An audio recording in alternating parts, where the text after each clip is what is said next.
மக்கள் எப்படி இருக்கீங்க? மே மாதம் 1ஆம் தேதி உழைப்பவர்களுடைய நாட்கள். நீங்கள் எல்லோரும் உழைப்பவர்கள் தானே? உங்களுடைய அனைவருடைய வாழ்த்துக்கள், எல்லோருக்கும் மே தின வாழ்த்துக்களை தெரிவித்துக் கொள்கிறேன். Happy feast. அதே மாதிரி புனித சூசேப்பருடைய ஃபீஸ்டும். Very good. தூய ஆவியுடைய வரங்களை பற்றி நாம் சிந்தித்துக் கொண்டிருக்கின்றோம். அந்த வகையில் தூய ஆவியின் வரங்கள் நம்ம எல்லோருக்கும் தெரியும். ஞானம், புத்தி, விமரிசை, அறிவு, திடம், பக்தி, தெய்வ பயம். அப்போ இன்று நாம் பார்க்க போவது பக்தி. லேசாக நாம் பார்த்துக்கொள்வோம். இந்த பக்தி என்று சொல்கின்ற சமயத்தில் எவ்வாறு நாம் புரிந்து கொள்கின்றோம்? கத்தோலிக்க திருச்சபை நமக்கு எவ்வாறு கற்றுத்தருகிறது? நாம் பார்க்கின்றோம் catechism of the Catholic church article number 1831 மிக தெளிவாக கற்றுறது. பக்தி என்று சொல்கிற சமயத்தில் பிள்ளைகளுடைய ஒரு மனநிலையை அது நமக்கு பெற்றுத்தரும். எவ்வாறு பிள்ளை அப்பாவை அன்பு செய்கிறார்களோ அதே மாதிரி தான் அந்த மனநிலையை தெய்வம் நமக்கு தருகின்ற பக்தி என்ற வரமானது நமக்கு தரும். நீயும் நானும் சாதாரண மகனாக மகள் அல்ல, தெய்வத்துடைய சொந்த மகனாக சொந்த மகளாக அந்த உணர்வை ஏற்படுத்துவது தான் இந்த பக்தி என்ற இந்த வரம். அதுக்கு உதாரணம் எடுக்க வேண்டும் என்றால் எடுத்து படியுங்கள். ரோமியர்க்கு திருமுகம் 8ஆம் அதிகாரம். ரோமியர்க்கு எழுதிய திருமுகம் 8ஆம் அதிகாரம் 14, 15, 16. கடவுளின் ஆவியால் இயக்கப்படுகின்றவர்களே கடவுளுடைய மக்கள். அப்போ நீயும் நானும் யாருடைய மக்களாக இருக்க வேண்டும்? தெய்வத்துடைய மகனாக மகளாக மாற வேண்டும் என்றால் இறைவனுடைய ஆவியால் இயக்கப்படுகின்ற மகனாக மகளாக மாற வேண்டும், வேறு யாரும் அல்ல. இனி கடவுளுடைய ஆவியால் இயக்கப்படுகிறவர்களே கடவுளுடைய மக்கள். இனி அடுத்த வார்த்தை பார்த்தீங்களா? அச்சத்திற்கு உள்ளாக்கும் மனப்பான்மையை நீயும் நானும் பெற்றுக்கொள்ளவில்லை. குழந்தைகள், எந்த குழந்தையாவது அப்பனை பார்த்து பயப்படுமா? அப்போ அப்பா பார்த்து உங்களுக்கு பயம் இல்லையோ? அது என்ன பயம்? அது அன்பினால் வருகின்ற பயம் என்பது வேறு, மற்ற பயம் என்பது வேறு. அப்போ நாம் பார்க்கின்றோம் இங்கு பயம் எந்த பிள்ளைகளும் அப்பாவை கண்டு எங்கள் அப்பா என்னை குத்துவார், எங்கள் அப்பா என்னை கொலை செய்வார் அந்த எண்ணம் வராது. மாறாக அப்பா என்னை காப்பாற்றும் அந்த மனநிலை தான் அங்கு கடந்து வரும். அப்போ அச்சத்திற்கான மனநிலை அல்ல நீ நானும் பெற்றிருப்பது. மாறாக அடுத்த வார்த்தை பார்த்தீங்களா? கடவுளின் பிள்ளைகளுக்குரிய மனநிலையைத்தான் நீயும் நானும் பெற்றிருக்கின்றோம். எப்படி கடவுளின் மனநிலையை நாம் பெற்றிருக்கின்றோம்? கடவுளின் பிள்ளையாக மாறுகின்ற தருணம் எப்பொழுது? எப்பொழுது நீயும் நானும் தெய்வத்துடைய மகனாக மகளாக மாறுவோம். கத்தோலிக்க திருச்சபை எப்போது நமக்கு கற்றுத்தருகிறது? ஞானஸ்தானத்தின் வழியாக. அப்போ ஞானஸ்தானத்தின் வழியாக நீயும் நானும் தெய்வத்துடைய மகனாக தெய்வத்துடைய மகனாக மாறுகின்றோம். அப்போ ஞானஸ்தானம் என்றால் என்ன? ஞானஸ்தானம் என்ன? தண்ணி ஊற்றினா ஞானஸ்தானம் ஆயிடுச்சா? ஜென்ம பாவத்திலிருந்து கர்ம பாவத்தின் விடுதலை. அடுத்தது உறுப்பினராக மாறுது. அடுத்தது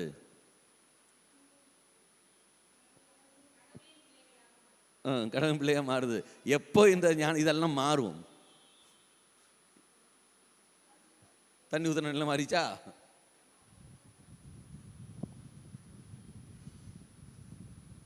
சரி, உங்களுக்கு உதவி செய்கின்றேன். காப்பி அடிக்கிறதுக்கு பிட்டு பேப்பரெல்லாம் கொடுக்கணும் இல்லையா? இல்லை, காப்பி அடிக்கிறதுக்கு அனுவாதம் கொடுக்கணுமே. சரி, அப்படியாவது பாஸ் ஆகுன்னு. கொர்னேலியோ இல்லை, பிலிப்பு எடுத்து படிங்கள். திருத்துதர் பணி 8ஆம் அதிகாரம். திருத்துதர் பணி 8ஆம் அதிகாரம். அந்த கரெக்டான வார்த்தை நான் சொல்கின்றேன். அந்த 8ஆம் அதிகாரத்தில் பிலிப்பு அங்கே ஒருத்தருக்கு என்ன செய்வார்? இறை வார்த்தை அவர் ஒருத்தர் படிப்பார். அப்போ படிக்கிற சமயத்தில் அவருக்கு புரியாது. அப்போது வானத்து தெய்வன சேவை தூய ஆவியானவர் பிலிப்பை அணுகி வருவார். எடா நீ போய் சொல்லிக் கொடு என்று. அப்போ அவர் போயிட்டே இருக்கிற சமயத்தில் நீ என்ன படிக்கிறேன்னு கேட்குற போது நான் எஸ்ஐயா நூல் படித்தேன், எனக்கு அர்த்தம் எனக்கு ஒன்றும் புரியல எனக்குன்னு. உடனே பிலிப்பு என்ன செய்வார்? அவருக்கு அர்த்தத்தை எடுத்து சொல்வார். எடுத்து சொன்ன உடனே அவர் உன்னை புரிஞ்ச உடனே அப்போ பிலிப் ஒரு வார்த்தை ஒன்று சொல்லுவார். உடனே அவர் என்ன செய்வார்? உடனே திருமுழுக்கு பெறுவார். எங்கே வாசிக்கின்றோம்? 8ஆம் அதிகாரத்தில் படி. ஆ ஆ ஆ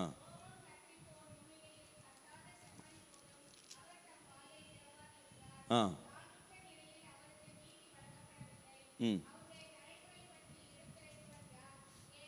அப்போ நான் பார்க்கின்றோம் அந்த எத்தியோப்பியாவில் இருக்கிற நிதி அமைச்சர். அதன் பிறகு கடைசியில் 38 உடனே அமைச்சர் தேரை நிறுத்த சொன்னார். பிலிப் அமைச்சர் ஆகிய இருவரும் தண்ணீருக்குள் இறங்கினர். பிலிப் அவருக்கு திருமுழுக்கு கொடுத்தார். எதனுடைய காரணங்கள்? அவர் இறைவார்த்தை புரிந்து கொள்ளவில்லை.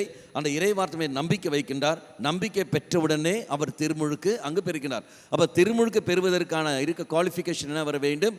நம்பிக்கை இருந்தால். அப்போ குழந்தை பருவத்துக்கு நீ திருமுழுக்கு, கை குழந்தைக்கு நீ திருமுழுக்கு அது என்ன நம்பிக்கை இருக்குது? அப்போ கை குழந்தைக்குடைய நம்பிக்கை இல்லை, யாரு?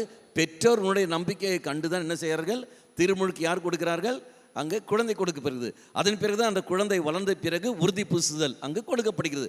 அப்போ பெற்றோர்கள், அதனால்தான் பெற்றோர்கள் கரங்களில் அந்த மெழுகுத்திரியும் வெள்ளத்தினையும் கொடுக்கப்படுது. பொறுப்பாளராக நீங்கள் இருக்கிறீர்கள். அப்போ ஜென்ம பந்த இந்த குழந்தையானது பாவத்திலிருந்து விடுதலை பெற்றிருக்கின்றது. ஆகவே இனி இது பாவத்தில் விழாமல் இருக்கிறதுக்கு பெற்றோர்களே, ஞான பெற்றோர்களே, பங்கெடுக்கிற மக்கள் நீங்கள் அத்தனை பேரும் சாட்சிகளாக இருக்கிறீர்கள். நீங்கள் அத்தனை பேரும் பொறுப்பெடுத்துக் கொள்ளுங்கள். இந்த குழந்தை வளர்ந்து வரும் சமயத்தில் தீமைக்கு அடிமை ஆகாமல், தீய சூழலுக்கு போகாமல் இருக்க நீங்கள் இந்த குழந்தைகளை பொறுப்பெடுத்துக் கொள்ளுங்கள். ஆனால் தான் திருச்சபையில் ஒரு உறுப்பினராக மாறுகிறது. ஆக திருச்சபையில் உறுப்பினராக மாறின காரணத்தினால் இந்த குழந்தை இனி வளர்ந்து வருகிற சமயத்தில் திருச்சபைக்கு எதிராக போகாதபடியும், திருச்சபைக்கு ஏற்றபடி சிந்திப்பதற்கும் செயல்படுவதற்கும், நல்ல ஒரு விசுவாச வாழ்க்கையை வாழ்வதற்கும் பெற்றோர்களே, ஞான பெற்றோர்களே, அதே மாதிரி பங்கெடுத்த அந்த சாட்சியுள்ள மக்களே, நீங்கள் அனைவரும் பொறுப்பெடுத்துக் கொள்ளுங்கள். யார்? இந்த குழந்தை. அப்படி குழந்தை வளர்ந்து வருகிற சமயத்தில் மீண்டும் பாருங்கள், ஒளியை கொடுக்கிறது, மெழுகுத்திரி. அப்போ இயேசு கிறிஸ்துவம் ஒளியை இது பெற்றிருக்கின்றது. அது ஒளியை அணையாமல் பார்க்க வேண்டியது யாருடைய பொறுப்பு? பெற்றோர்களே, ஞான பெற்றோர்களே, பங்கெடுத்த சாட்சி இருக்கிற மக்கள், சாட்சியாக இருக்கிற நீங்கள் அத்தனை பேரும் கிறிஸ்துவை பெற்றுக்கிற இந்த குழந்தை அந்த ஒளி இழக்காமல் நீங்கள் பார்த்து கொள்ளுங்கள். அப்போ பொறுப்பு யாரிடத்திலும் உண்டு? எல்லோரிடத்திலும் உண்டு. ஆனால் அந்த குழந்தை வளர்ந்து வருகிற சமயத்தில் அது பாவம் செய்கிறது என்றால், திருச்சபைக்கு எதிராக, விசுவாசத்துக்கு எதிராக போகுது என்றால், தெய்வம் ஃபர்ஸ்ட் பிடிப்பது யாரை? நம்மள என்ன ஏன் சேர்த்துக்கிறீங்க? ஃபர்ஸ்ட் ஞான பெற்றோர்கள், ரெண்டாவது யாரு? பெற்றோர்கள், மூன்றாவது யாரு? சொஜ்ஜி பஜ்ஜி சாப்பிட போனீங்கல்ல, எல்லாம் இதுக்கு திருமுழுக்கு எல்லாம் பங்கெடுத்துங்க, அத்தனை பேருக்கு மட்டி கிடைக்கும். இதை நம்ம பார்க்கின்றோம். அப்போ நம்பிக்கை கொள்வதன் வழியாகத்தான் நீ நானும் திருமுழுக்கு கொள்கின்றோம். அப்படி திருமுழுக்கு பெறுகிற சமயத்தில் தெய்வத்துடைய மகள் என்ற மனநிலையை நீ நானும் பெற்றுக்கொள்கின்றோம். இயேசு கிறிஸ்துவை பாருங்கள், யோர்தான் நதியில் நடந்த சம்பவம் என்ன? தூய ஆவியானவர் புறா வடிவில் கடந்து வருகிறார். புறாவில் கடந்து வந்தோடனே சொன்ன வார்த்தை, இவனே என் அன்பார்ந்த மகன், இவரில் நான் பூரிப்படுகின்றேன். நீரே என் அன்பார்ந்த மகன், உன்னில் நான் பூரிப்படுகின்றேன். அப்ப திருமுழுக்கு வழியாக நீ நான் தெய்வத்துடைய மகளாக நாம் மாறுகின்றோம். அப்ப இந்த பக்தி என்ற இந்த உணர்வானது, பக்தி என்ற இந்த வரம் ஆனது என்ன செய்யும் என்றால், நம்பிக்கையை வளர்த்தி நான் சாதாரண மனிதன் அல்ல, தெய்வத்துடைய மகன், தெய்வத்துடைய மகள் என்ற உணர்வை அது ஏற்படுத்தும். அந்த உணர்வை ஏற்படுத்தின உடனே என்னுடைய எல்லா மனநிலையும் மாறும். எனக்கும் தெய்வத்துக்குள்ள அந்த உறவு சிந்தனையானது அது மாறும். தெய்வம் யாவே கடவுள் என்றல்ல, மாறாக அப்பா பிதாவே என்ற உணர்வு எனக்கு அது கிடைக்கும். இப்ப படிங்கள் அந்த ரோமியர் திருமுகம் 8ஆம் அதிகாரம் 15ஆம் வாக்கியம்.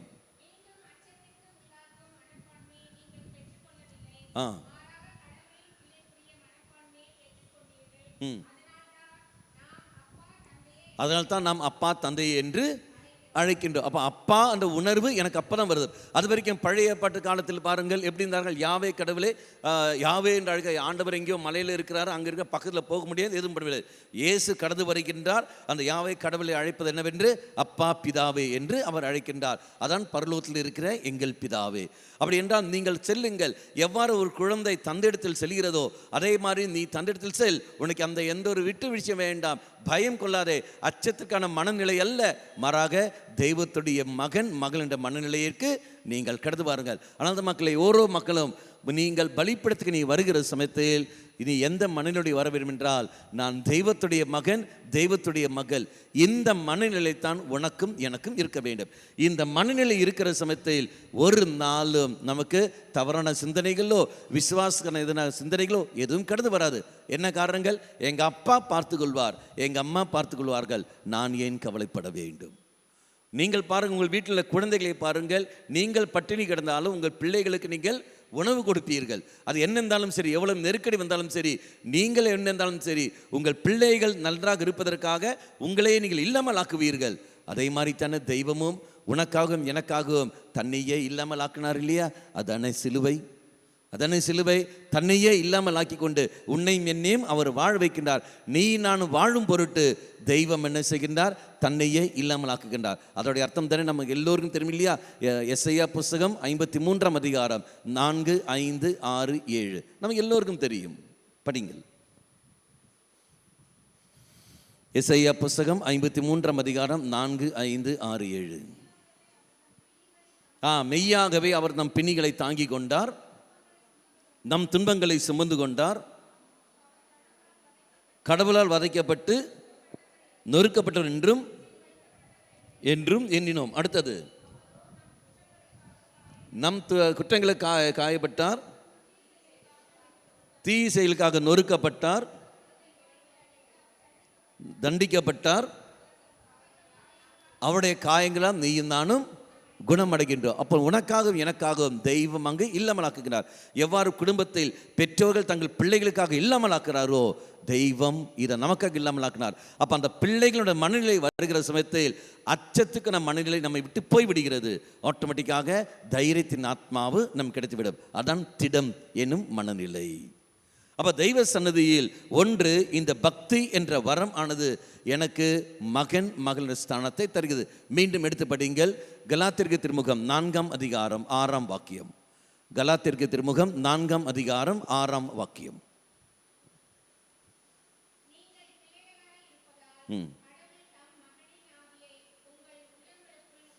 உங்கள் உள்ளங்களுக்குள் அவர் அனுப்பியுள்ளார். அடுத்தது, நீங்கள் கடவுளுடைய மகனாக மகள மாறின காரணத்தினால் தெய்வம் என்ன செய்கின்றார்? தன்னுடைய ஆவியை உங்கள் மேல் அவர் அனுப்பியுள்ளார். தன் ஆவியை உங்கள் மேல் அனுப்பிய காரணத்தினால் நீங்கள் அவரை அப்பா தந்தை நினைக்கிறார். அப்போ தெய்வம் தன்னுடைய ஆவியை அனுப்பினார் என்றால், அப்போ பக்தி உணர்வு உள்ள அந்த வரம் பெற்ற ஓரோ மகனும் மகளும் தெய்வத்துடைய ஆத்மாவை பெற்ற மக்களாக இருப்பார்கள். அப்போ இறைவனுடைய ஆத்மாவை பெற்ற மக்களாக இருக்கிறார் என்றால் தெய்வத்துடைய குணங்களையும் பெற்ற மகனாக மகளாக அவன் அங்கு மாறுகின்றான். அப்போ தெய்வத்துடைய குணம் என்றால் என்ன? நமக்கு எல்லாரும் தெரியல. அன்பின் குணங்கள் நமக்கு எல்லாரும் தெரியுமே. எங்கன வாசிக்கிறோம்? 1 கொரிந்தியர் 13ஆம் அதிகாரம் 4 முதல் 7 வரையில் திருவாக்கியங்கள். என்னது? அன்பு, பொறுமை கொள்ளும்,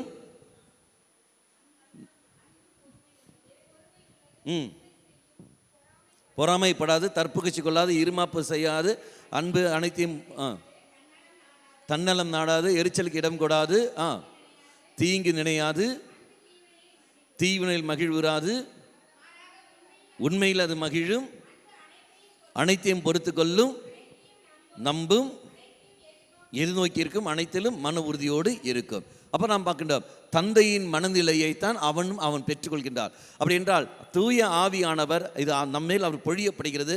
மகன் என்ற நிலைக்கு வந்தவுடனே ஆவியின் மனநிலையை பெற்ற நீயும் நானும் அந்த மனநிலையை பெற்ற அப்பா தந்தையே என்று நாம் அழைக்க ஆரம்பிக்கின்றோம். அப்போ தந்தையுடைய மனநிலை நமக்கு வந்து விடுகிறது. அப்போ இனிமேல் நீ நானும் அடிமையின் பிள்ளைகள் அல்ல, அடிமையின் பிள்ளைகள் அல்ல, உரிமையின் பிள்ளைகள். அதுதான் பவுல் சொன்ன வார்த்தை. அதே கலாத்தியருக்கு திருமுகம் 5ஆம் அதிகாரம் 1ஆம் வாக்கியம். கிறிஸ்து அடிமை நிலையிலிருந்து நம்மை விடுவித்து நமக்கு உரிமை வாழ்வை அளித்துள்ளார். அடுத்தது, அதில் நிலைத்திருங்கள், மீண்டும் அடிமை தலையின் நுகத்தை உங்கள் மேல் ஏற்றுக்கொள்ளாதீர்கள். அப்போ கிறிஸ்து அடிமை நிலையிலிருந்து என்னை விடுவித்து, அப்போ மகன் என்ற நிலையை நான் எப்போ விட்டு விடுகின்றேன்? மகன் என்ற நிலை, மகள் என்ற நிலை, அந்த பிள்ளைகள் என்ற மனநிலையிலிருந்து எப்போ நான் வெளியே போவேன் என்றால், பாவம் நான் செய்கின்ற பொழுது இது அந்த நிலைக்கு நான் ஆளாகி விடுகின்றேன். அப்போ பாவம் நான் செய்கின்ற பொழுது, திண்மைகள் நான் செய்கின்ற பொழுது, என் பேச்சு, என் சிந்தனை, என் செயல்பாடு இது எல்லாமே தீமையாக இருக்கிற சமயத்தில் ஒரு நாளில் நான் தெய்வத்துடைய மகனும் அல்ல, தெய்வத்துடைய மகளும் அல்ல. காரணம் என்ன? பெற்றோருடைய குணம்தான் யாருக்கு வந்து நிற்கும்? பிள்ளைகளுக்கு வந்து நிற்கும். அதானே பெற்றோர்கள் குணம் தானே பிள்ளைகளுக்கு. மாமா மாமியுடைய குணம் வராது. அப்படி என்றால் பிள்ளைகள் பெற்றோருக்கு தான் கீழ்ப்படைய வேண்டும் ஒழிய வேறு மனிதருக்கு அல்ல. அப்போ பெற்றோருடைய குணம் அன்பின் குணம் என்றால் இவனிடத்திலும் அந்த அன்பு செய்கிற குணம் தான் இருக்க வேண்டும். விட்டு கொடுக்கிற தன்மை, மன்னிக்கின்ற மனநிலை இதான் இருக்க வேண்டும்.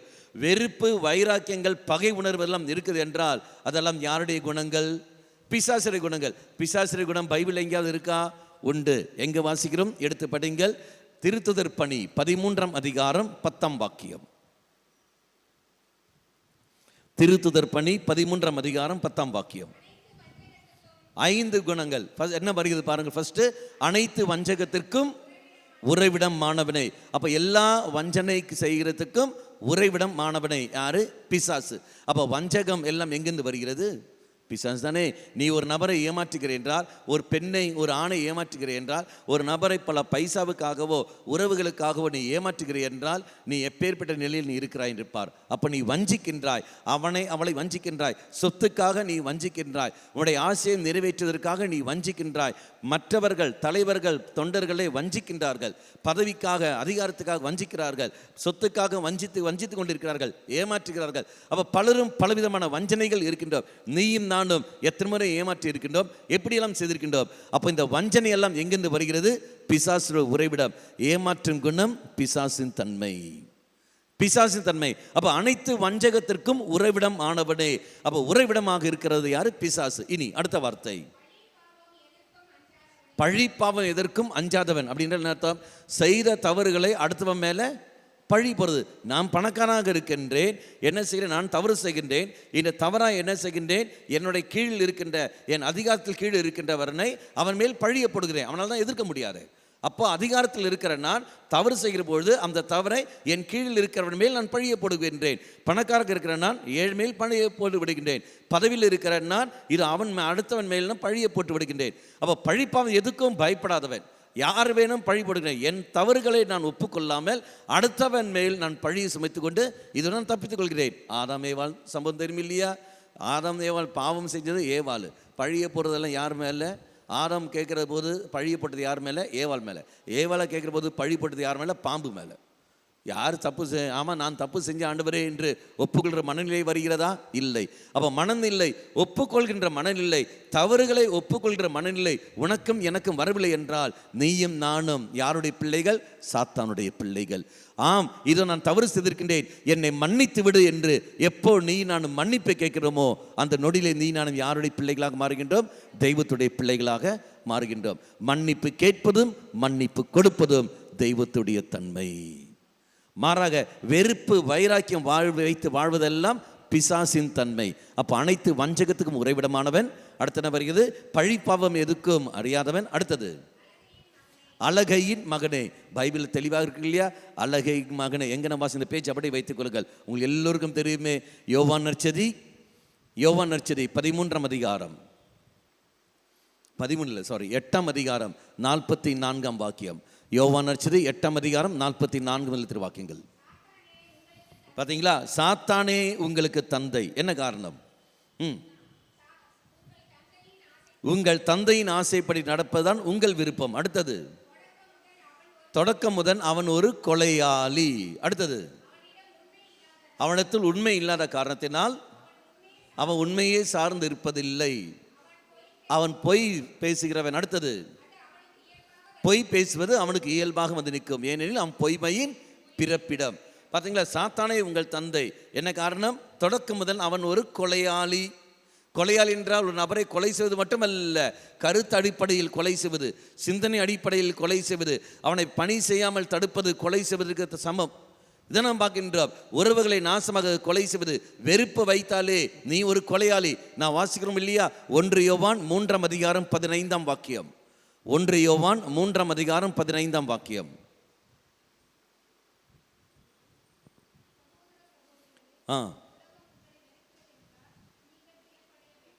1 யோவான் 3ஆம் அதிகாரம் 15ஆம் வாக்கியம். தம் சகோதர சகோதரியை வெறுப்போர் அனைவரும் கொலையாளிகள். அடுத்தது, எந்த கொலையிடமும் நிலை வாழ்வு என்பது இருக்காது. அப்போ சகோதரனையும் சகோதரியும் நீ வெறுத்தாலே நீ ஒரு கொலையாளி. அபார்ஷன் செய்வது தான் கொலை குற்றத்துக்கு சமமானது.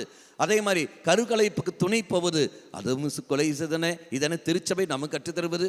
ஆனால் அதுக்கு பல நியாயத்தை நீ நானும் கண்டுபிடித்து கொண்டு இருக்கின்றோம்.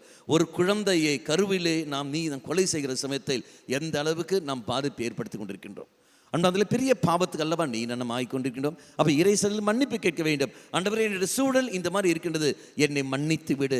இதோ எனக்கு அறியாமல் நான் செய்துவிட்டேன், என்னை மன்னித்து விடு. கொலை செய்ய வேண்டும் எண்ணத்தை நான் செய்யவில்லை, இதோ அந்த சூழலில் நான் போய் விடுகின்றேன், அறியாமல் செய்து விடுகின்றேன். அப்போ மன்னிப்பு கேட்கிற சமயத்தில் என் தெய்வம் அந்த கொலை குற்றத்திலிருந்து எனக்கு மன்னித்து கிருபை தந்து என்னை ஆசீர்வதிப்பார். நம் தெய்வம் மன்னிக்கின்ற தெய்வம், சபிக்கிற தெய்வம் அல்ல. இதை நாம் பார்க்கின்றோம். அப்படி என்றால் வெறுப்பு வைத்தாலே நீ ஒரு கொலையாளி. அப்போ எந்த கொலையாளிடத்திலும் நிலைவாழ்வு என்பது இருக்காது. அப்படி கொலை செய்து வெறுப்பும் வைராக்கியம் வைத்துக்கொண்டு பகை உணர்வு வைத்துக்கொண்டு ஆலயத்துக்கு வந்து கரங்களை உயர்த்தி நான் ஜெபிக்கின்ற பொழுது தெய்வம் மன்றாட்டை ஏற்றுக்கொள்வாரா? ஏற்றுக்கொள்ள மாட்டாரே. எங்கே நாம் வாசிக்கின்றோம்? எசையா புஸ்தகம் 1:15. எசையா புஸ்தகம் 1:15. என்னை நோக்கி உங்கள் கரங்களை நீங்கள் உயர்த்துகின்ற பொழுது நான் பாராமுகத்தினாய் இருப்பேன். அப்படின்னு அர்த்தம் என்ன? நீங்கள் இப்போ நான் இங்கே இறைவார்த்தை அறிவிக்கின்றேன், நீங்கள் என்னை பார்த்து கொண்டு இருக்கிறீர்கள்.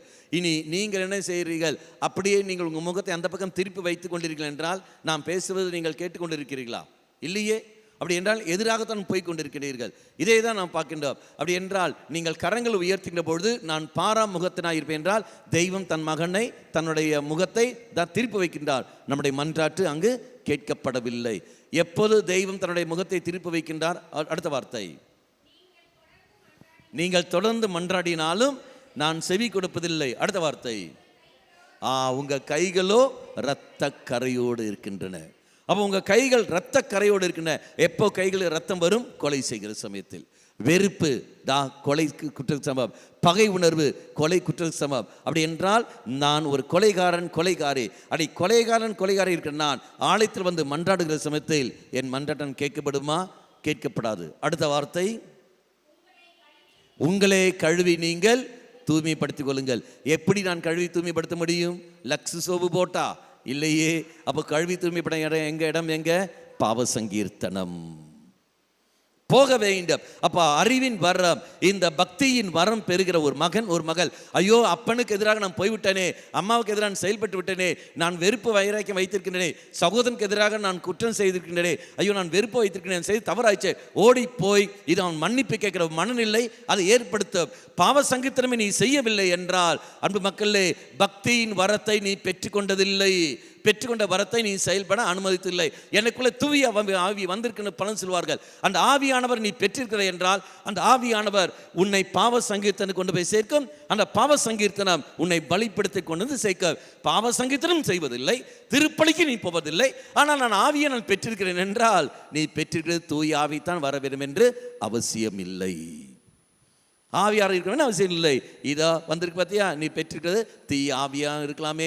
பழி பாவத்துக்கு எதுக்கும் அஞ்சாதவன் அவன் பழி போடுவான், அனைத்து பேரையும் குற்றப்படுத்தி கொண்டுவான், வஞ்சித்து கொண்டு இருப்பான், சபையில் அத்தனை பேர் முன்னிலை வைத்துக்கொண்டு எதிர்த்து பேசிக்கொண்டு இருப்பான். புரிந்து கொள்ளும் தன்மை இருக்காது. அப்போ வாக்குவாதம் செய்வதும் எதிர்த்து போவதும் இது எல்லாமே தூயாவுடைய செயல்படல்ல, பிசாசின் தன்மைகள். இது எல்லாமே பிசாசின் தன்மைகள். அடுத்த வார்த்தை இங்கே படிங்கள், பிசாசுடைய எடுத்து படிங்கள். அதனால தான் நான் வாசிக்கிறேன். என்னது? கிறிஸ்து உங்களே அடிமை நிலையிலிருந்து விடுவித்து உரிமை வாழ்வை தருகிறார். இனி அந்த பிசாசுடைய குணங்கள். அடுத்த வார்த்தை, நீதி நேர்மை அனைத்துக்கும் பகைவனை. அப்படின்னா என்ன அர்த்தம்? நீதி நேர்மை அனைத்துக்கும் பகைவன் சொல்வது என்ன அர்த்தம்? நீதி என்பது யாரு? தெய்வம், இறையுடைய திட்டம் இல்லையா? இறை திட்டத்துக்கு ஏற்ற பிதாவையோட தெய்வத்துடைய விருப்பம் தான் நீதி. அதான் 5:30 நான் வாசிக்கிறோம் யோவான். அப்படி பார்க்குற சமயத்தில் நீதி கடவுளுடைய விருப்பத்துக்கு எதிராக வாழ்கிறவன். அப்போ தெய்வ விருப்பத்துக்கு எதிராக செயல்படக்கூடிய ஒரு நபன் யாரு? அவன் தெய்வத்துடைய மகன் அல்ல, பிசாசுடைய மகன். பிள்ளைகள் யாருடைய விருப்பத்துக்கு ஏற்றபடி போக வேண்டும்? பெற்றோருடைய விருப்பத்துக்கு போக வேண்டும். பெற்றோர்கள் பெற்றெடுத்திருக்கிறார்கள். நீ அப்பன், உனக்கு அப்பனாங்கிற, நான் உனக்கு அம்மா இருக்கிறேன், என் பேச்சு நீ கேட்க வேண்டாம். அப்பா அம்மா உன் பேச்சை நான் கேட்க மாட்டேன், தான் இந்த பையன் பேச்சு தான் கேட்பேன், என் காதலி பேச்சை தான் கேட்பேன், என் காதலன் பேச்சை தான் கேட்பேன், இதை எங்கள் மாமா பேச்சு தான் மாமி பேச்சு தான் கேட்பேன் என்றால் பெற்றோர்கள் நீ என்னத்துக்கு இருக்கின்றாய்?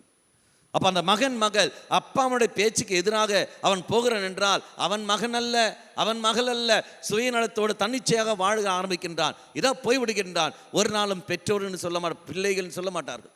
அப்போ பெற்றோர்கள் என்ற பிள்ளைகள் என்றால் பெற்றோருக்கு கீழ்ப்படிந்து போகிற ஒரு நபராக இருக்க வேண்டும். அதே மாதிரி பெற்றோர்களும் பிள்ளைகளுடைய மனநிலையை புரிந்து கொண்டு அதற்கேற்றபடி செயல்படுவார்கள். தங்கள் கருத்துக்களை போட்டு திணிப்பதல்ல, மாறாக தெய்வத்துடைய விருப்பத்தை அறிந்து கொண்டு அது தன் பிள்ளைகளுக்கு வெளிப்படுத்துபவர்கள் தான் பெற்றோர்கள். தங்கள் கருத்துக்களை போட்டு திணிப்பது பெற்றோர்கள் அல்ல. நான் உனக்கு அப்பன்டா, நான் உனக்கு அம்மாடா என்று சொல்லிக்கொண்டு ஏண்டா எங்கள் விருப்பப்படி தான் நீ வாழ வேண்டும் என்றால் அவன் தெய்வத்துடைய விருப்பத்துக்கு செய்யப்படவில்லை, மாறாக பிசாசின் விருப்பப்படி பெற்றோர்கள் போகிறார்கள். ஆட்டோமேட்டிக்காக பிள்ளைகள் எதிர்த்து தான் போவார்கள். அது பிள்ளைகள் தப்பில்லையே, பெற்றோர் உன்னுடைய தப்பு. இதை நாம் பார்க்கின்றோம். அப்போ நம்முடைய வாழ்க்கையில் மிக தெளிவாக இருக்க வேண்டும் என்றால் பக்தி என்ற அந்த உணர்வு, பக்தி என்ற அந்த வரம் ஆனது நம்ம என்ன செய்யும், தெய்வத்துடைய மகனாக தெய்வத்துடைய மகளாகவும் இறை திட்டத்தை புரிந்து கொண்டு இறைவனுடைய மகனாக மகளாக இருந்து கொண்டு அதுக்கேற்பறியா ஒரு வாழ்க்கை, கீழ்ப்படுதல் ஒரு வாழ்க்கையை வாழ்வதற்கு இந்த பக்தி என்ற வரமானது உனக்கும் எனக்கும் உதவி செய்யும். இதை நம்ம பார்க்கிறோம். பிசாசை எதிர்க்கக்கூடிய சக்தி, ஆனால் தான் திடம் என்னும் வரம் வருகிறது. பாவத்தை எதிர்க்கக்கூடிய சக்தி, அப்பனுக்கு எதிராக தெய்வத்துக்கு எதிராக வருகின்ற எல்லா செயல்பாட்டுகளையும் போ நான் செய்ய மாட்டேன் என்று சொல்லக்கூடிய தைரியம், திடம் என்னும் வரம் எனக்கு அது தந்து கொண்டிருக்கிறது. அப்பனுக்கு எதிராக நான் போக மாட்டேன், என் பெற்றோருக்கு எதிராக, என் குடும்பத்துக்கு எதிராக நான் போக மாட்டேன் என்று சொல்லிக்கொண்டு குடும்பத்துக்கு ஏற்ற ஒரு வாழ்க்கையை வாழ்கின்ற அந்த தைரியம், அந்த மனநிலை தூய ஆவியின் வரமும் வரமாயிருக்கின்ற எனது இந்த பக்தியின் வரமும் திடம் என்னும் வரவும் ரெண்டும் ஒன்றாக இணைந்து கொண்டு செயல்பட்டு கொண்டிருக்கும். இதை நம்ம பார்க்கணும். அடுத்தது தீய ஆவியின் குணங்கள். அடுத்தது ஆண்டவருடைய நேரிய வழியில், பார்த்தீங்களா, ஆண்டவருடைய நேரிய வழியில் செல்கின்ற மக்களை திசை திருப்புகிறது தான் யாருடைய வேலை? பிசாசுடைய வேலை. மக்களை நேரான வழியில், பெற்றோர்கள் உங்கள் பிள்ளைகளை நேரான முறையில் வளர்த்து கொண்டு வருகிறீர்கள். ஆலயத்தில் குடும்பத்தில் நீங்கள் ஜெபமாலை கற்றுக் கொடுக்கிறீர்கள், ஆலயத்தில் விசுவாச கல்வியை கற்றுக் கொடுக்கிறீர்கள். அவனும் அதுக்கு ஏற்பட வந்துடுவான். நடுவில் ஒருத்தி வருவார்கள். நேரிய வழியில் போகிறவர்களை திசை திருப்புகின்றவன் யார்? அது நண்பனாக இருக்கலாம், கூட பிறந்தவர்களாக இருக்கலாம், அப்பனாக இருக்கலாம், அம்மாவாக இருக்கலாம், யார் வேணா இருக்கலாம், எப்படி இருக்கலாம். விசுவாசமற்ற ஒரு வாழ்க்கை வாழ்கின்ற ஒரு மகன், ஒரு மகள், அவர்கள் தான் நினைச்சவர்கள் திசை திருப்புவார்கள். அப்பேற்பட்ட மகனை மகளை உன்னை யார் குடும்பத்தை சேர்க்க சொன்னது? ஆண்டவர் சொன்னாரா? ஆண்டவர் சொன்னாரா? விசுவாசமற்ற வாழ்க்கையை வாழ்கின்ற மகனை மகளை உன்னை யார் கல்யாணம் செய்ய சொன்னது? ஆண்டவர் சொன்னாரா? நீ என்ன பார்த்தாய்? அவனிடத்தில் பைசாவை பார்த்தாய், அவனிடத்தில் வேலையை பார்த்தாய், வீடு சௌகரியம் இருக்குன்னு பார்த்தாய் ஒழிய விசுவாச வாழ்க்கை இருக்கான்னு நீ பார்த்தாயா? நீ பார்க்கலையே. அப்ப விசுவாச வாழ்க்கை நீ பார்க்காத காரணத்தினால் இதோ அவள் வழி தவறி போகிறார்கள். அதை நீங்கள் பாருங்கள். குடும்பத்தில் அப்பன் விசுவாசத்துக்கு எதிராக இருப்பார்கள், அம்மா விசுவாசத்தோடு இருப்பார்கள். பிறக்கிற குழந்தை அங்கே எந்த லட்சணத்தில் பாடுபடும் என்று பாருங்கள். அப்போ வாடா அப்புறம் வாடா, வாடு அப்புறம் வாடு என்று போவார்கள். அந்த பிள்ளைகள் படுகிற வேதனைகள், அதே மாதிரி தாய் படுகிற வேதனைகள், விசுவாச வாழ்க்கை பிள்ளைகள் வருவார்களா? ஆப்போசிட்டாக தான் அவர்களும் போவார்கள். அப்பன் சொல்வார்கள், பரவாயில்ல இருக்கட்டும், பரவாயில்ல போ. அப்பன் சப்போர்ட்டாக இருப்பார்கள். ஆட்டோமேட்டிக்காக வழி தவறி போய் கொண்டுவார்கள். அம்மா கண்ணீரோடு இருப்பார்கள். ஒரு சில இடங்களில் அப்பன் நல்ல விசுவாசத்தோடு இருப்பான், அம்மா அதுக்கு நேர் எதிராக இருப்பார்கள். பிள்ளைகள் வழி தவறி போய் கொண்டே இருக்கும். பிள்ளைகள் வழி. இனி ஒரு சில இடங்கள் பெற்றோர்கள் நல்ல விசுவாசத்தோடு வாழ்வார்கள், அதில் எந்த ஒரு பிரச்சனையும் இல்லை. ஆனால் பிள்ளைகள் வழி தவறி போவார்கள். அது எப்படி பிள்ளைகள் வழி தவறி போகிறார்கள்? அவனுடைய நண்பர்களுடைய கூட்டம், அவன் சேருகிற கூட்டம் எப்படி இருக்குன்னு பார். நம்பிக்கைக்கு எதிராக மக்களுடைய இடத்தில் அவன் சேருகிறான் என்றால் ஆட்டோமேட்டிக்காக எதிராக போவார்கள். லோக்கல் எக்ஸாம்பிள் எடுத்துக்கொள்ளுங்கள். இப்போ நான் இருக்கின்றேன், என்னுடைய பெற்றோர்கள் தான் இங்கே இருக்கின்றார்கள், இதான் எங்கள் அப்பா அம்மா, நல்ல விசுவாச வாழ்க்கை வாழ்கிறவர்கள். அப்போ நான், என் நண்பர்கள் இருக்கிறார்கள், இவர்கள் என் நண்பர்கள் இருக்கிற 3-4 பேர் என் நண்பர்கள். இந்த 3-4 பேரும் தங்கள் பெற்றோர்களுக்கு மரியாதை கொடுக்காமல் வாழ்கின்ற மகனாக மகளாக இருக்கிறாங்க வைத்துக் கொள்ளுங்கள். இவர்கள் தான் என்னுடைய ஃப்ரெண்டாக, இவர்களைத்தான் நான் ஃப்ரெண்ட்ஸாக வைத்துக்கிட்டேன். ஆனால் பணம் படைத்தவர்கள், அவங்க என்ன நல்ல ஆரோக்கியம் உள்ளவர்கள், நல்ல பைசா இருக்கின்றது, வீடு சௌகரியம் எல்லாம் உண்டு. ஆனால் பெற்றோருக்கு எதிராக போய் கொண்டிருப்பார்கள். இவர்களிடத்தில் நான் இருக்கிறேன் என்றால் எந்த மனநிலை அதிகமாக என்னை பாதிக்கும்? இவர்கள் தானே. இவர்கள் சொல்லுதானே கேட்பேன். அப்போ நான் சொல்கிறேன், இல்லைடா எங்கள் அம்மா திட்டுவாங்கடா.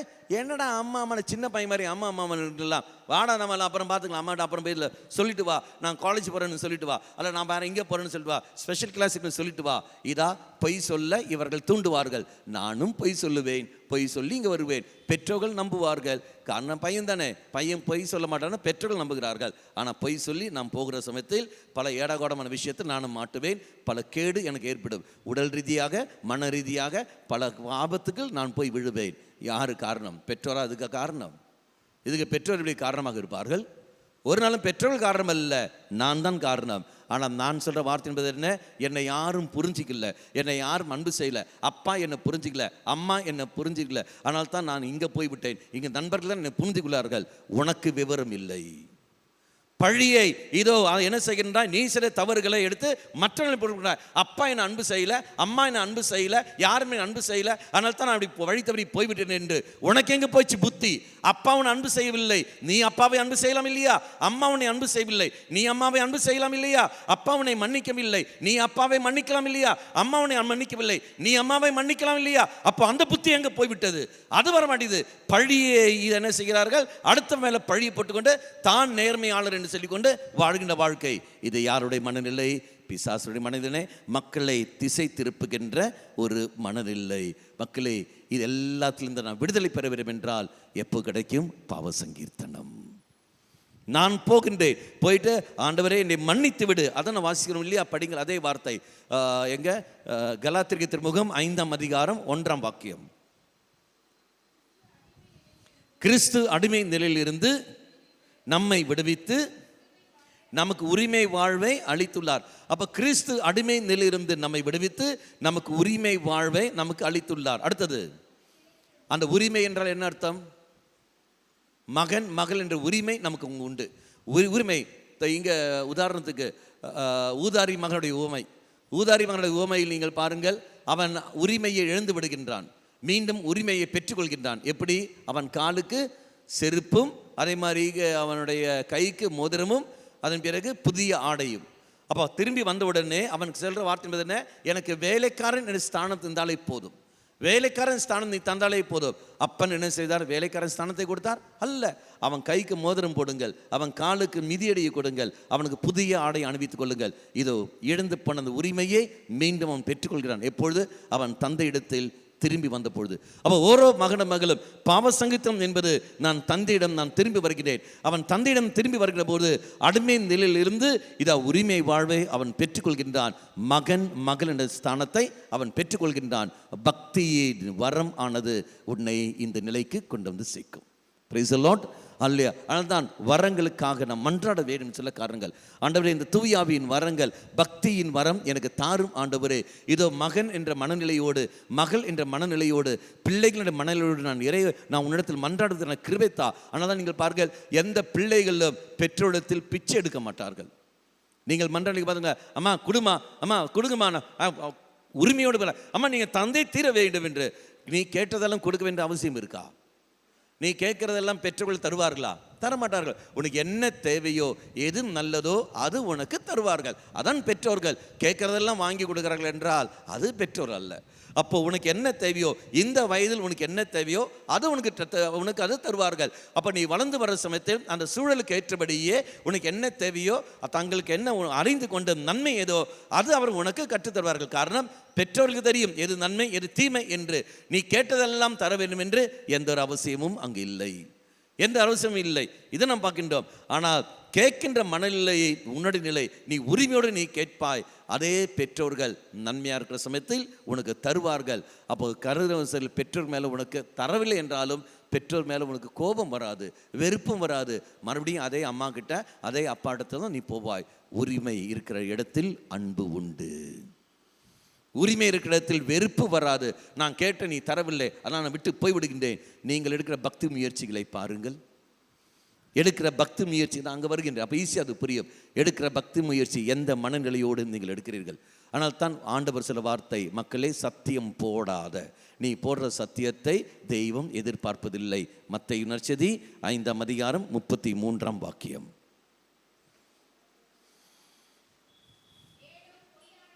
பொய் ஆணை இடாதீர்கள். அடுத்தது,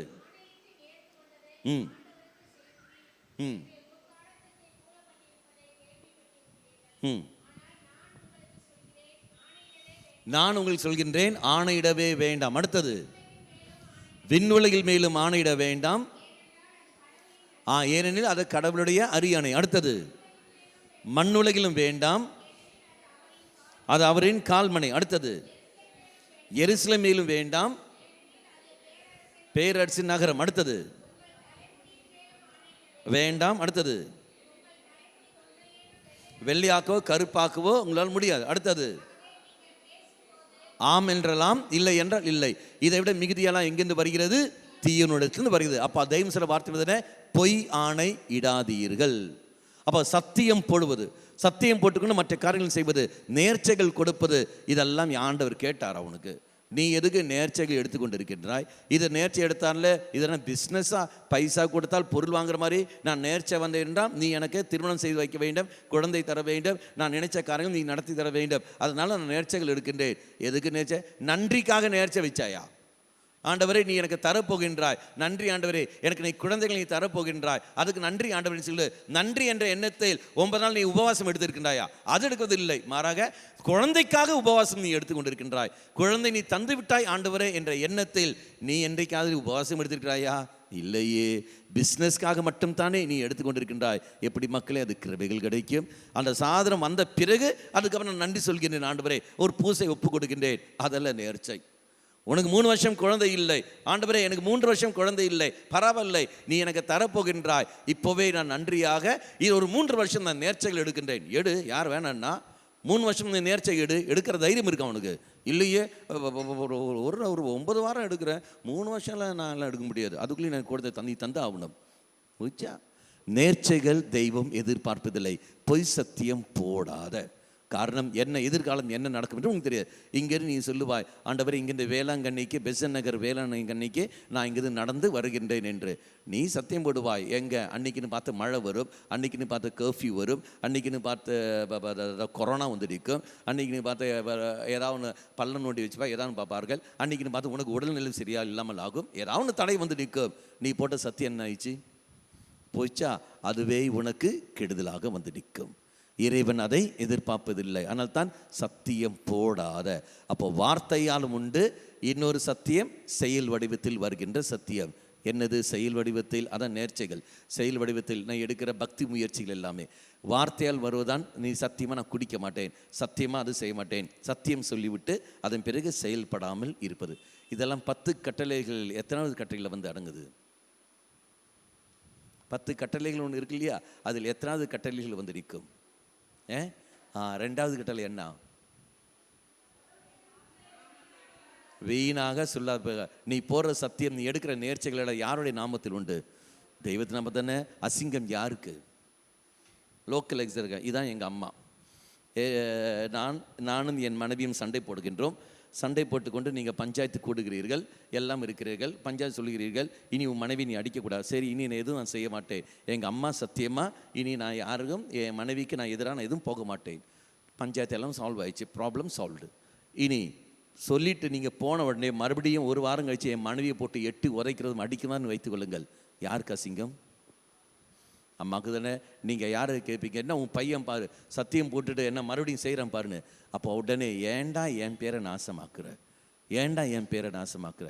இதே மாதிரியெல்லாம் நீயும் நானும் நேர்ச்சைகள் எடுப்பதும் சத்தியம் போடும் கடவுள் நாமத்தில் சத்தியம் போட்டுக்கொண்டு நீ போகிற சமயத்தில் பிறகு அந்த வாழ்க்கையை வாழாமல் எதிரான வாழ்க்கையை வாழும்போது, எதிர் சாட்சியை வாழுகிற சமயத்தில் தெய்வத்துக்கு எதிராக அல்லவா மக்களே நீ நானும் போய்கொண்டிருக்கின்றோம். எவ்வளோ பெரிய பாவம்! பக்தி என்ற இந்த உணர்வு, இந்த வரம் ஆனது என்னை நான் இந்த தவறு செய்யக்கூடாத இந்த உணர்வை அது எனக்கு ஏற்படுத்தும். நான் இந்த பாவம் செய்யக்கூடாது, கடவுளுக்கு எதிராக நான் போகக்கூடாது, ஆண்டவரே என்னை நீ காத்துக்கொள் என்ற உணர்வை அது எனக்கு அது ஏற்படுத்தும். ஆனால் தான் பக்தி என்ற வரம் நமக்கு தேவைன்னு சொல்ல காரணங்கள். பிள்ளைகளுடைய மனநிலையை அது எனக்கு தரும். இதான் மக்களே, மீண்டும் எடுத்து படிங்கள். 1 யோவான் 3ஆம் அதிகாரம் 1ஆம் வாக்கியம். 1 யோவான் 3ஆம் அதிகாரம் 1ஆம் வாக்கியம்.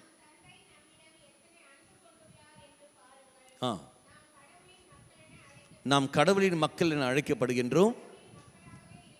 கடவுளின் மக்களாகவே நாம் இருக்கின்றோம். கடவுளின் மக்களாக நாம் அழைக்கப்படுகின்றோம், கடவுளின் மக்களாகவே இருக்கின்றோம். எப்போ நாம் கடவுளின் மக்களாக நாம் அழைக்கப்பட்டோம்? கிறிஸ்துவர்கள் என்று எப்போது நீங்கள் அழைக்கப்படுவீர்கள்? திருமுழுக்கு பெற்ற காரணத்தினால். இனி எப்போ நீங்கள் கிறிஸ்துவர்கள் நீங்கள் மாறுவீர்கள்? அந்த கிறிஸ்துவ வாழ்க்கை வாடுகிற சமயத்தில் தான் நீயும் நானும் மாறுவோம். கிறிஸ்துவ வாழ்க்கை வாழாமல் இருந்தால் என்ன அர்த்தம்? ஒரு அர்த்தமும் அங்கே இல்லையே. அப்போ திருமுழுக்க பெற்ற காரணத்தினால் நீ கிறிஸ்துவன்.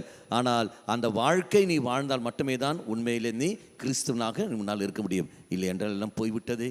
அப்போ மக்களே, சாதாரண வார்த்தையில் மீண்டும் படிங்கள். அதே 1 யோவான் 4ஆம் அதிகாரம் 18ஆம் வாக்கியம். அன்பில் அச்சத்திற்கு இடம் இல்லை. அடுத்தது, நிறை அன்பு அச்சத்தை போக்கு. நான் பயந்து கொண்டு நான் வருகிறேன் என்றால், ஆலயத்துக்கு நான் பயந்து கொண்டு வருகின்றேன், தெய்வ சன்னதியில் நான் மன்றாடுகின்ற பொழுது பயந்து கொண்டு மன்றாடுகின்றேன், ஆண்டவர் என்னை தரமாட்டார், ஆண்டவர் என்னை தண்டிப்பார், இந்த மனநிலையில் நான் வருகிறேன் என்றால் அச்சத்துடைய மனநிலையை பெற்றிருக்கிறேன், பிசாசின் மனநிலையை நான் பெற்றிருக்கிறேன். அடுத்த வார்த்தை, அச்சத்தில் தண்டனை உணர்வு அடங்கி இருக்கின்றது. நீர் நானும் மகன் என்ற ஸ்தானத்தை பெற்ற காரணத்தினால், ஆமா நான் தவறு செய்தேன், எங்க அப்பா என்னை மன்னிக்கின்றவர், என் தாய் என்னை மன்னிக்கின்றவர், இந்த உணர்வு எனக்கு கிடைத்தவுடனே ஆட்டோமேட்டிக்காக ஓடிவன் செல்வேன். இன்று பாருங்கள், தற்கொலை எண்ணங்கள் கடந்து வருகின்றன. தற்கொலை வர காரணம் என்ன? நான் தவறு செய்துவிட்டேன், எங்க அப்பா என்னை ஏற்றுக்கொள்ள மாட்டார்கள், எங்க அம்மா என்னை ஏற்றுக்கொள்ள மாட்டார்கள் என்ற அவநம்பிக்கை வந்து விடுகிறது. அப்பன் பார்க்கின்றான், ஆமாம் நீ தப்பு செய்து விட்டாய், நீ திரும்பி வந்த காரணத்தினால் உடனே நான் ஏற்றுக்கொள்கின்றேன். ஆமாம் நீ தப்பு செய்து விட்டாய், நீ எப்போ நீ திரும்பி வந்து விட்டாயோ, திருந்து விட்டாயோ, உன் தவறு நீ உணர்ந்து விட்டாயோ, அந்த நொழுதும் நாங்கள் ஏற்றுக்கொள்கின்றேன். அப்போ மண்ணுலகில் பெற்றோர்களே உங்களை ஏற்றுக்கொள்கிறார்கள் என்றால், மக்களே, தெய்வம் ஏற்றுக்கொள்ளாமல் இருப்பாரா? சபிக்கிற தெய்வம் அவர், பழி வாங்குற தெய்வம் அவர் இல்லையே. குற்றங்களை நீ எவ்வளவு செய்தாலும் சரி, மன்னிக்கின்ற தெய்வம் தான தெய்வம். அப்படி என்றால் என் தெய்வம் மன்னிக்கின்ற தெய்வம். இந்த மனநிலை எப்போ என் கடந்து வரும் என்றால், இது அந்த பிள்ளைகளுக்குரிய மனநிலை, பக்தி என்ற உணர்வு எனக்கு அது ஏற்படுத்தும், இல்லை என்றால் எல்லாம் போய்விட்டது. அவ தெய்வ சன்னதியில் இருக்க வேண்டிய ஒரு மனநிலை, இறைவன் என்னை மன்னிப்பார். அதன வார்த்தை ரோமியர் திருமுகம் 5ஆம் அதிகாரம் 20ஆம் வாக்கியம். ரோமியர் 5:20.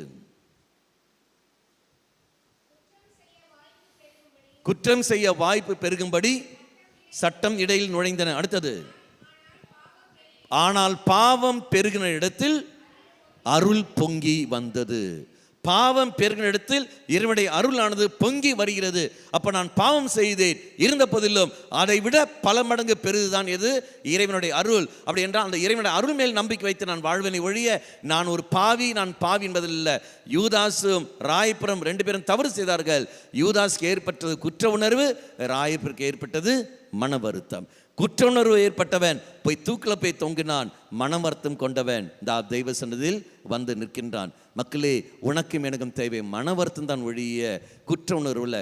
குற்ற உணர்வு மகள் என்ற மனநிலையை தராது. மன வருத்தம் தான் அந்த மனநிலைக்கு நம்மளை கொண்டு வந்து சேர்க்கும். Praise the Lord. Hallelujah, hallelujah. இனி இதனுடைய தன்மைகள், இந்த பக்தி என்ற வரம், இதனுடைய தன்மைகள் எப்படி நாம் புரிந்து கொள்ள முடியும்? இந்த தன்மைகளானது சாதாரண 3 முக்கியமான தன்மைகள் திருச்சபை நமக்கு கற்றுத்தருவது. ஒன்று என்னவென்றால், இது பலரையும் என்ன செய்யும்? குழந்தை என்ற மனநிலைக்கு என்னை கொண்டு வந்து சேர்க்கும். கேலி பேச்சுக்கோ, மற்றவர்களை இகழ்ந்து பேசுகிற ஒரு மனநிலைக்கோ ஒரு நாளும் இது செய்யாது. உதாரணம் எடுத்துக்கொள்ளுங்கள். மத்தேயு நற்செய்தி 18ஆம் அதிகாரம் 3ஆம் வாக்கியம். இயேசு சொல்ற வார்த்தை,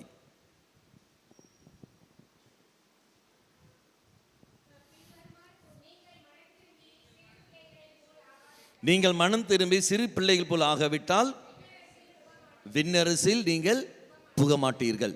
நீங்கள் மனம் திரும்பி சிறு பிள்ளைகள் போல் ஆகவில்லை என்றால் விண்ணரசில், அதனுடைய அர்த்தம் என்பது என்ன? குழந்தைகளுடைய மனநிலை என்பது என்ன? விட்டு கொடுக்கிற மனநிலை, அனுசரித்து போகிற மனநிலை.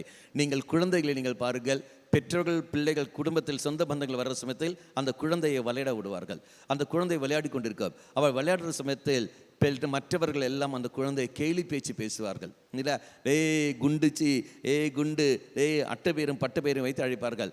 அந்த குழந்தை சிரிக்க, நம்மளும் அதை பார்த்து கொண்டு சிரித்து கொண்டு இருப்போம். பார்த்தியா அந்த குழந்தை என்ன அட்டகாசம் வந்து பார்த்தியா, சிரித்து கொண்டே இருக்கும். அந்த குழந்தைக்கு தெரியாது என்னை கேலி பேச்சு பேசுகிறாங்களே, அந்த குழந்தைக்கு தெரியாது. ஆனால் அந்த குழந்தை என்ன செய்யும்? கேலி பேச்சு பேசின மடத்துலேயே போய்விடும். அவன் குண்டுச்சி வான்னு சொல்லும்போது அது குடுகுடுன்னு அது ஓடி வரும். அதே மாதிரி பல அட்டை பேரை வைத்து கூப்பிடுவார்கள். மறுபடியும் அந்த குழந்தை பாட்டுன்னு அது ஓடி வரும். அதுக்கு மிட்டாய் கொடுப்பார்கள். மிட்டாய் கொடுத்து அது தன் அருகில் கேட்பார்கள். அது வராது. அப்போ மிட்டாய் கொடுத்து ஏமாற்றி அது தன் அருகில் வருவதற்காக மிட்டாய் கொடுத்து வரும். அது பாட்டுன்னு மிட்டாய் என்று என்ன சொல்லிக்கொண்டு பக்கத்தில் வந்து நிற்கும். அது தெரியாது, ஈஸியாக ஏமாற்றப்படும். பக்தி உள்ள ஒரு மகன், ஒரு மகள் ஒரு நாளும் மற்றவர்களை வேதனைப்படுத்த மாட்டார்கள். ஆனால் வேதனைப்படுத்துகிற நபர்கள் கூடையே விளையாடி கொண்டிருப்பார்கள். இப்போ உதாரணம், நீ பக்தியோடு இருக்கிறாய் என்று வைத்துக்கொள். உன் வீட்டில் உன்னுடைய பிள்ளைகள் உன்னை எப்படியெல்லாம் கேலி பேச்சு பேசுகிறார்கள், தகாத வார்த்தைகள் உன் கணவன் உன் பிள்ளைகள் முன்னிலை வைத்து மனைவியாகி உன்னை எப்படி தரம் தாழ்த்தி பேசுகின்றான், நீ என்ன செய்கின்றாய்? எதிர்த்தா போகின்றாய்? இல்லையே, பரவாயில்லை நீயும் சிரித்து கொண்டிருக்கின்றாய் இல்லையா? இதான் பக்தி என்ற மனநிலை. இதான் நாம் பார்க்கின்றோம். எதிர்த்து பேசுகிற மனநிலை உனக்கு கடந்து வருகிறதா? இல்லையே, அம்மா அவனுக்கு புத்தி இல்லை, அம்மா அவனுக்கு பைத்தியகாரி, உனக்கு ஒன்றும் தெரிய, பொடி அந்த பக்கம், போடா அந்த பக்கம் என்று சொல்ல சமயத்தில் மறுபடியும் அதே பிள்ளைகள் இடத்துல தான் நீங்கள் போகிறீர்கள். பையன் அத்தனை பேர் முன்னாடி வச்சு அவமானப்படுத்தினான், நான் வரமாட்டேன்னு சொல்லிக்கொண்டு நீ வீட்டுக்கு விட்டு வெளியே போய் விடுறியா? இல்லையே, மீண்டும் அங்கே தானே நீங்கள் செயல்படுகிறீர்கள். பக்தி என்ற உணர்வானது பிள்ளைகளுடைய மனநிலையை அதை ஏற்படுத்தும். இதை நம்ம பார்க்கிறோம். யாரையும் அதை இகழ்ச்சிப்படாது.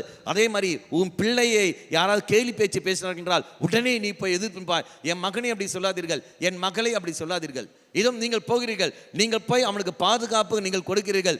பக்தி என்ற மனநிலை ஆனது, அந்த பக்குவம், அந்த வரம் ஆனது என்ன செய்யும்? மற்றவர்களை இகழ்ச்சிக்கு உள்ளாக்க விடாமல் இது பாதுகாத்து கொண்டிருக்கும். வேண்டாம், அப்படி செய்யாதீர்கள், அவன் மனநிலை பாதிக்கப்படும். அப்படி கேலி பேச்சு பேசாதீர்கள். ஆனால் உள்ளே கேலி பேச்சு பேசினார்கள் பாருங்கள், அந்த மகன் அந்த மகள், அவனுக்காக நீ பரிந்து பேசி கொண்டிருப்பாய். இதான் மக்களே பக்தி என்ற மனநிலை.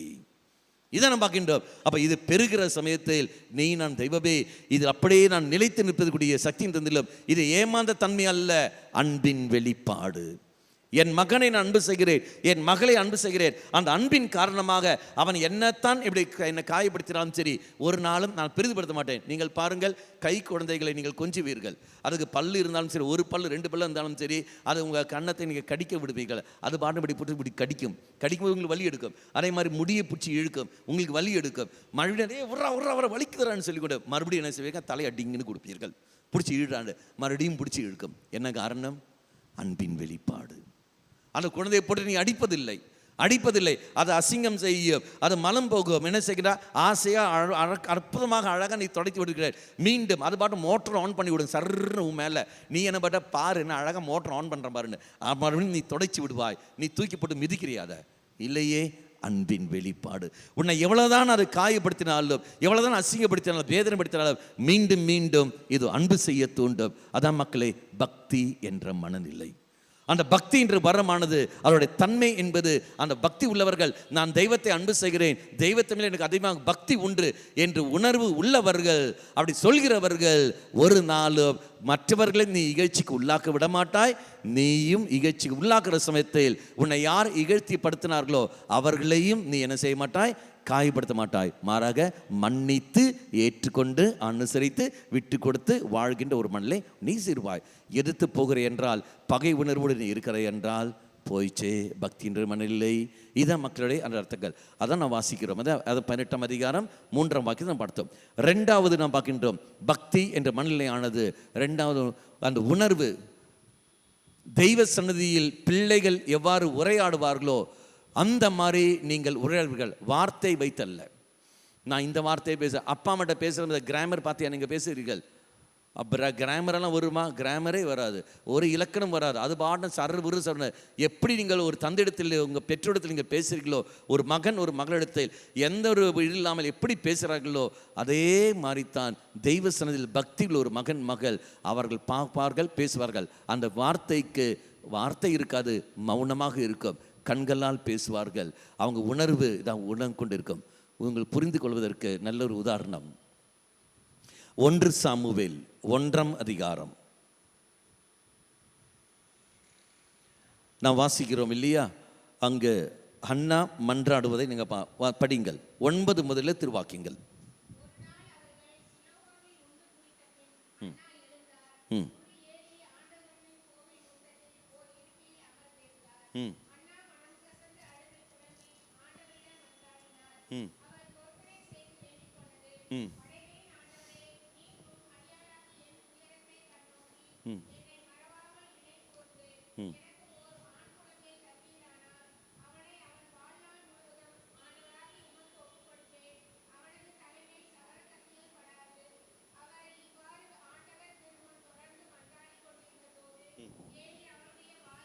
அவரை வாயை கவனித்தார், உள்ளத்திலிருந்து பேசி கொண்டிருப்பதை உதடுகள் மட்டும் அசைந்து கொண்டு இருந்தன, குரல் கேட்கவில்லை. பார்த்தீங்கன்னா ஒரு சில பேர் ஜெபங்க. மற்றவர்களுடைய பார்வைகள் எப்படி இருந்தது? ஏலி சொல்கிற வார்த்தை என்ன? நீ என்ன குடிச்சு இருக்கிறியா என்று.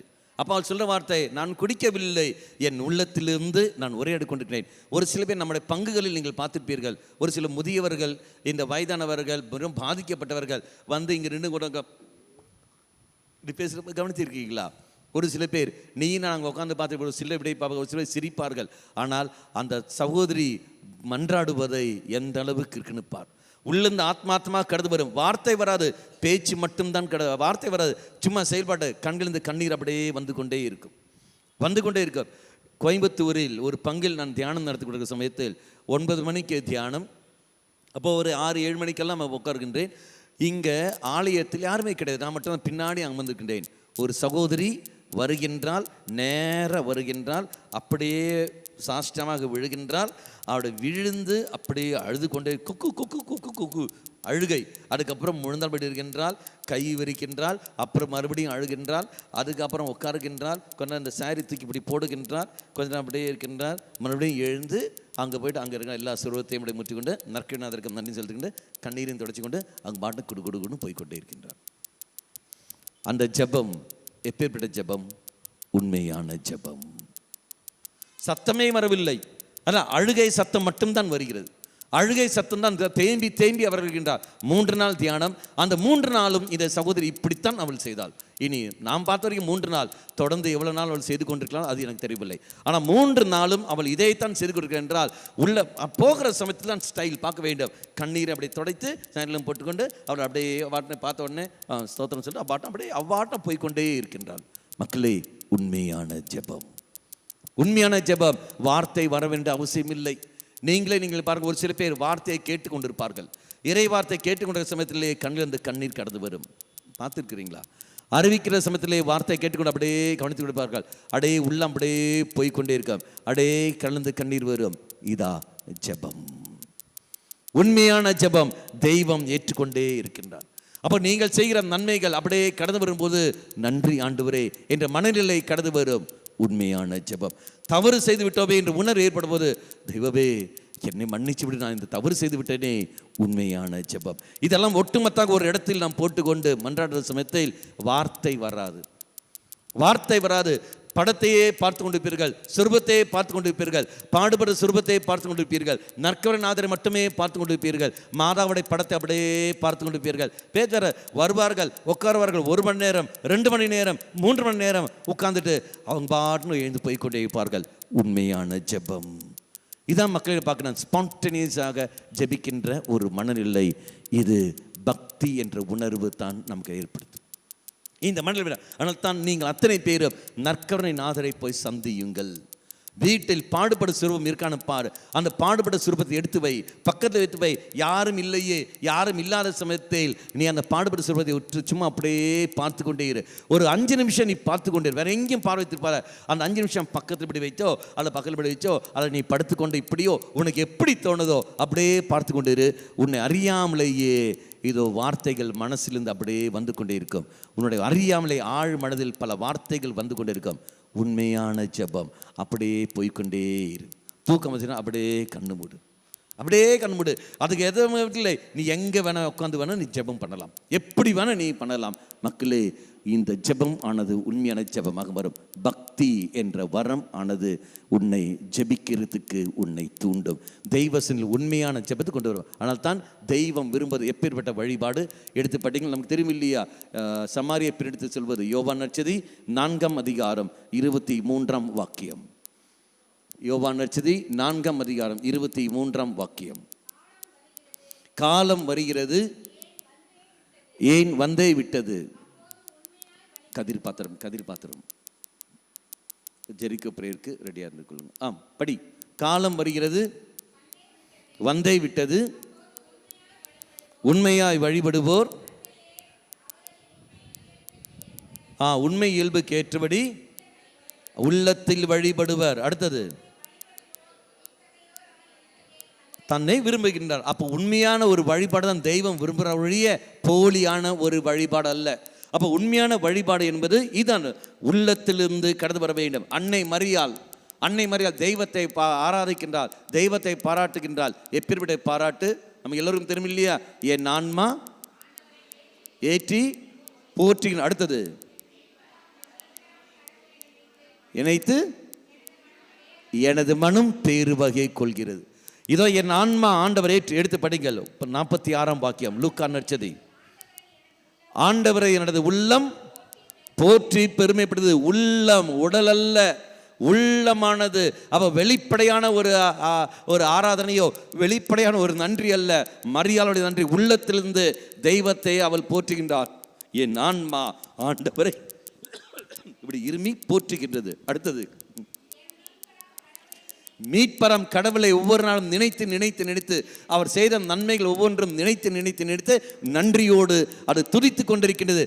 உள்ளத்திலிருந்து மரியாதை எழுப்புகிற மன்றாட்டுக்கள். அப்போ உண்மையான பக்தி என்ற உணர்வானது, அந்த பக்தி என்னும் வரம் ஆனது என்னை உள்ளத்திலிருந்து தெய்வத்தை போற்ற அது தூண்டும். உள்ளத்திலிருந்து தெய்வத்தில் மன்றாட வேண்டுதல் அது தரும் ஒழிய அறிவு தளத்திலிருந்து வராது. ஆனால் தான் வார்த்தைகளே தேவையில்லை. நீ மன்றாடுகிற சமயத்தில் இப்படியெல்லாம் ஜெபிக்க வேண்டிய அவசியம் இல்லை. மகன் மகள் என்ற மனநிலையோடு தெய்வ சன்னதியில் மன்றாடுங்கள். அதனால தான் இயேசு கற்றுக் கொடுத்த ஜெபம் என்ன? இயேசு கற்றுக் கொடுத்த ஜெபம், விண்ணுலகில் இருக்கின்ற எங்கள் தந்தையே, விண்ணுலகில் எங்கள் தந்தையே. இந்த வார்த்தை அங்கு கடந்து வருகிறது. இதோ யாவே கடவுளை பார்க்காதே, அவர் நம்முடைய தந்தை என்று பார். அந்த பிள்ளைகளுடைய மனதிலிருந்து தெய்வத்தை நீங்கள் மன்றாடுங்கள். இனி அடுத்தது, இந்த தன்மையானது எடுத்து தருவதுதான் எனது. நீயும் நானும் சாதாரண மக்கள் அல்ல, தெய்வத்துடைய குடும்ப அங்கத்தினர்கள் என்ற உணர்வை அதை ஏற்படுத்தும். நான் சாதாரண மனிதன் அல்ல, இறை குடும்பத்தில் உள்ள ஒரு மகன் ஒரு மகள். மூத்த மகன் யாரு? இயேசு கிறிஸ்துவாக இருக்கின்றார். நான் அவருக்கு சகோதரனாக சகோதரியாக நான் மாறுகின்றேன். எங்கே நான் வாசிக்கிறோம்? எடுத்து படிங்கள். எபேசுக்கு திருமுகம் 3ஆம் அதிகாரம் 14, 15, 16. எபேசியருக்கு திருமுகம் 3ஆம் அதிகாரம் 14, 15, 16. ஒவ்வொரு குடும்பமும் உண்மையிலே குடும்பமாக விளங்குவதற்கு தந்தையிடம் நான் மண்டிட்டு வேண்டுகின்றேன். பார்த்தீங்களா? அப்போ ஒரு குடும்பம் உண்மையான குடும்பமாக இருக்க வேண்டும் என்றால் அது காரணம் யாரு? பிதாவாய தெய்வம். அந்த பிதாவாய் தெய்வ சன்னதியில் நான் மண்டியிட்டு வேண்டுகின்றேன். அடுத்தது, அளவற்ற மாட்சிக்கு ஏற்ப வல்லமையும் ஆற்றலும் தூய ஆவி வழியாக அவர் நமக்கு தருகின்றார். அப்போ வல்லமையும் ஆற்றலையும் தூய ஆவி வழியாக இதோ தெய்வம் நமக்கு தருகின்றார். அப்போ மகன் என்ற ஒரு மனநிலை, மகள் என்ற மனநிலையை நீயும் நானும் சாதாரண மக்கள் தெய்வத்துடைய குடும்பத்தில் ஒரு அங்கத்தினர்களாக இருக்கின்றோம் என்ற உணர்வு ஏற்படுது. அப்போ அன்னை மரியாள் எனக்கு தாயாக மாறுகின்றாள். சிலுவையில் அந்த செய்தி சொன்ன வார்த்தை என்ன? இதோ உன்னுடைய மகன், இதோ உன்னுடைய மகன், இதோ உன்னுடைய தாய். இதுதான் சொல்லப்படுகிறது. அப்படி என்றால் அன்னை மரியாள் எனக்கு தாயாகவும் நான் அவருடைய மகனாக மாறுகின்றேன். அதே மாதிரி இயேசு எனக்கு மூத்த சகோதரனாக மாறிவிடுகின்றார். அப்போ எவ்வாறு இயேசு தாய்க்கு கீழ்ப்படிந்து நடந்தாரோ அதே மாதிரி நானும் அன்னை மரியாளுக்கு கீழ்ப்படிந்து நடப்பேன். மரியாள் சொன்ன வார்த்தை என்பது என்ன? அவன் சொல்வதை செய்யுங்கள். அவனுங்கிறது யாரு? இயேசு. இயேசு சொல்வதை நான் செய்கிற போது நான் ஏற்ற மகனாக மாறுகிறேன். இனி அன்னை மரியாள் தன்னிச்சையாக வாழ்ந்தாளா? அவள் யாருக்கு கீழ்ப்படிந்தால்? தெய்வத்துக்கு கீழ்ப்படிந்து நடந்தால், நீதியோடும் நேர்மையோடு நடக்கின்ற ஒரு தாய், கடவுளின் விருப்பத்தை இது நிறைவேற்றுகின்ற ஒரு தாய். அப்படி என்றால் பெற்றோர்கள் தெய்வத்துடைய விருப்பத்தை ஏற்றபடி வாழ வேண்டும், பிள்ளைகள் தெய்வத்துடைய விருப்பத்தை ஏற்றபடி வாழ வேண்டும். அவருடைய இருவருடைய விருப்பம் இதை மண்ணுலகில் வெளிவருகிறது. அப்போ மண்ணுலகில் இருக்கிற நீயும் நானும் பெற்றோருக்கு கீழ்ப்படிந்து நாம் நடக்கிற சமயத்தில் நான் யாருக்கு நான் கீழ்ப்படிந்து நடக்கின்றேன்? தெய்வத்துக்கு கீழ்ப்படிந்து நான் நடக்கின்றேன். அதனால் தான் கத்தோலிக்க திருச்சபை கூறுகிறது, மண்ணுலகில் காணக்கூடிய தெய்வங்கள் யாரு? பெற்றோர்கள், அப்பா அம்மா. இந்த உணர்வு அதுதான் 1 சாமுவேல் 2 சாமுவேல் 7ஆம் அதிகாரம் 14ஆம் வாக்கியம். 2 சாமுவேல் 7ஆம் அதிகாரம் 14ஆம் வாக்கியம். நான் அவனுக்கு தந்தையாகவும் அவன் எனக்கு மகனாகவும் அவன் இருப்பான். கிளியர்? அப்பனுடைய தந்தை மனநிலை. அடுத்தது எசையா புஸ்தகம் 66ஆம் அதிகாரம் 13ஆம் வாக்கியம்.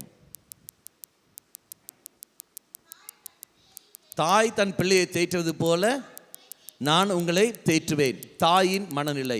அப்போ தந்தையின் மனநிலை, தாயின் மனநிலை, அதுதான் மண்ணுலகில் காணுகின்ற தாயும் தந்தையும். அப்போ ஒரு மகன் ஒரு மகள் மண்ணுலகில் பெற்றோருக்கு கீழ்ப்படிந்து அவன் போகிறான் என்றால் அவன் யாருக்கு அவன் கீழ்ப்படிந்து போகின்றான்? தெய்வத்துக்கு. அவன் எதிர்த்து போகிறான் என்றால் அவன் யாரை எதிர்த்து போகின்றான்? தெய்வத்தை எதிர்த்து போகின்றான். பக்தி என்ற மனநிலை நம்மை இந்த நிலைமைக்கு கொண்டு வந்து சேர்க்கும். Praise the Lord.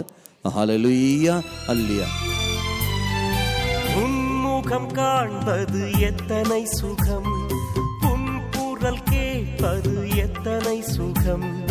நீ என்னில் வாழ்ந்தால் வாழ்வே சுகம், சுகம் சுகம் நீயே சுகம்.